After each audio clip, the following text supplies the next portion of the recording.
I was born in Nesbitt, Mississippi. We were red dirt farmers.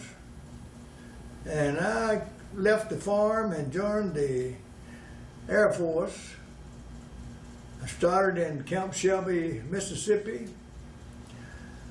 I was there for a few days, and me and a whole lot of other people that were a bit patriotic and decided to join the Air Force after Pearl Harbor. So they had more soldiers than they knew what to do with, more people. We weren't soldiers then.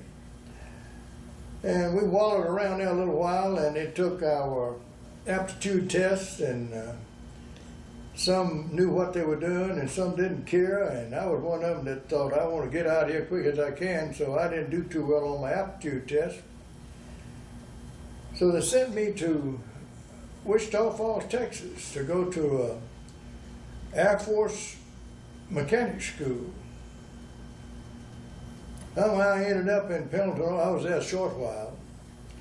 Ended up in Pendleton, Oregon, and all the schools were full.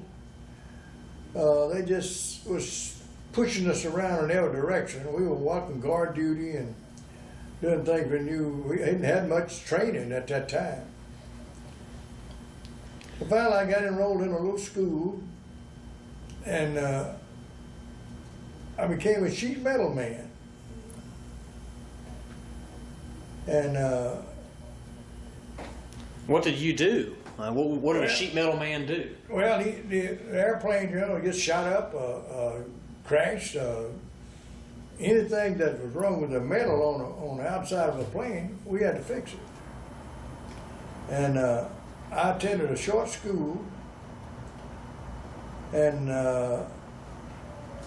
they formed a category and sent me out as a shop foreman in this sheet metal shop in this squadron that they organized.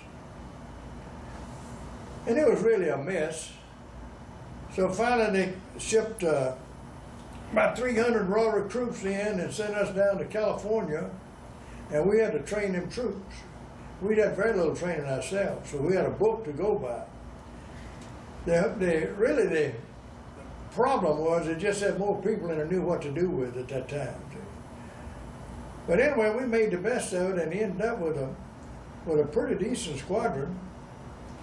And we went back to Pendleton, Oregon, where we started from, where they left.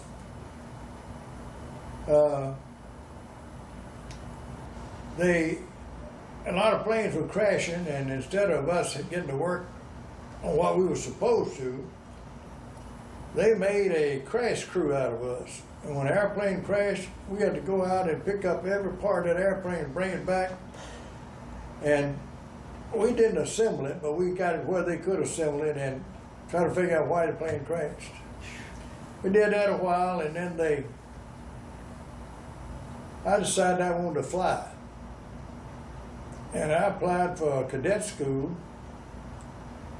and I passed all the exams.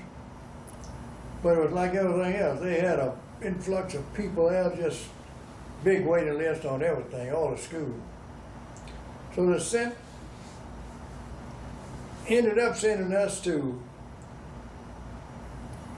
and so went down to California, and went back to Pendleton, Oregon, went down to Amarguato, New Mexico, little training down there, back to Pendleton, Oregon, and then sent us to Rapid City, South Dakota.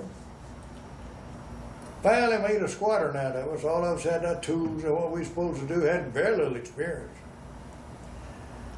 And they sent us to Camp Patrick, Virginia on the East Coast, loaded us on a ship and sent us down through the Panama Canal back to Australia. We sat there on that big ship for 3 days looking at beautiful Australia, thinking we would get off any minute. And finally that dude pulled out and went up to Milne Bay, New Guinea. There was a coconut log dock, and that ship had over 15,000 troops on it, and it pulled right up to that dock. And we got off on these coconut logs and went out, and they set all of our equipment off.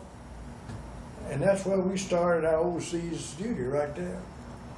I remember this three guys sitting on that dock when we got down there, and first thing we asked them was, how far to town? They said 7,000 miles.